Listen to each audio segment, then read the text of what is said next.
नमस्कार मित्रों, जय श्री राम। स्वागत है आपका नन्हा भक्ति चैनल पर। मित्रों, भगवान श्री कृष्ण बच्चों के देवता के रूप में जाने जाते हैं। जैसे कि बच्चे नादान, मासूम और इलाज से भरे होते हैं, ठीक उसी तरह श्री कृष्ण भी बच्चों की तरह ही नटखट और उत्तेजित हुआ करते हैं। उनका खुशमिजाज स्वभाव और रंग बिरंगा हाव भाव हमें जीवन के अलग अलग पड़ावों को मुस्कुराहट के साथ पार करना सिखाता है। श्री कृष्ण का जीवन प्रतिकूलताओं से भरा रहा है, परंतु वह कभी भी अपने जीवन से निराश नहीं हुए। उन्होंने हमेशा इसे एक उत्सव की तरह जीने की कोशिश की। उनका यह स्वभाव हम सभी के लिए किसी प्रेरणा से कम नहीं है, पर इसी स्वभाव के कुछ गुण हम सबको अपने जीवन में अपनाने चाहिए। सादगी और सरलता। भगवान श्री कृष्ण का पूरा जीवन प्रेम और सादगी से भरा ही रहा। गोकुल, वृंदावन या फिर द्वारका, जहाँ भी वे कहीं गए, वे बहुत सादगी के साथ रहे। उन्हें कभी भी अपनी ईश्वरीय अवतार होने पर या फिर अपनी शक्तियों का जरा भी अभिमान नहीं हुआ, और ना ही कभी उन्होंने उसका दुरुपयोग किया।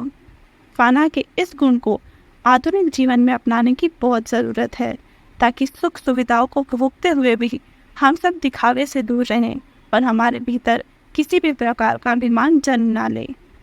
एक बार पांडवों के राजसूय यज्ञ में शिशुपाल कृष्ण को अपशब्द कहता रहा। वह छोटा भाई था, लेकिन बोलते बोलते उसने सारी मर्यादाएं तोड़ दी। सभा में मौजूद सभी लोग क्रोधित थे, लेकिन भगवान श्री कृष्ण शांत रहे और मुस्कुरा रहे थे।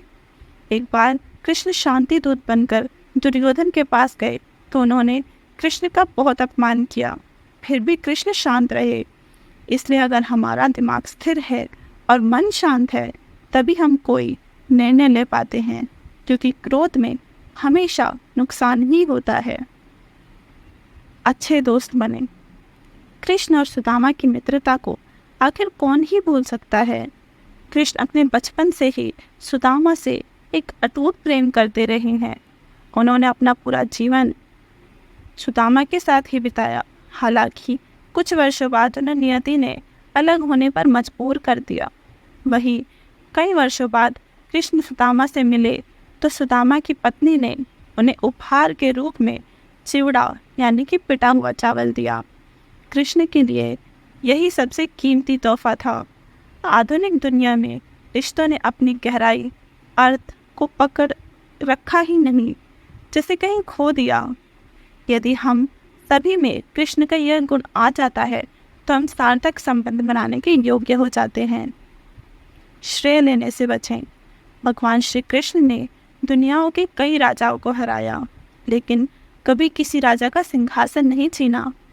कृष्ण के पूरे जीवन में कभी ऐसा नहीं हुआ कि उन्होंने किसी राजा का सिंहासन छीना हो, बल्कि दूसरे अच्छे लोगों को वहाँ के सिंहासन पर बिठाया। सरल शब्दों में कहा जाए तो वह कभी किंग नहीं बने, बल्कि किंग मेयर की भूमिका निभाई।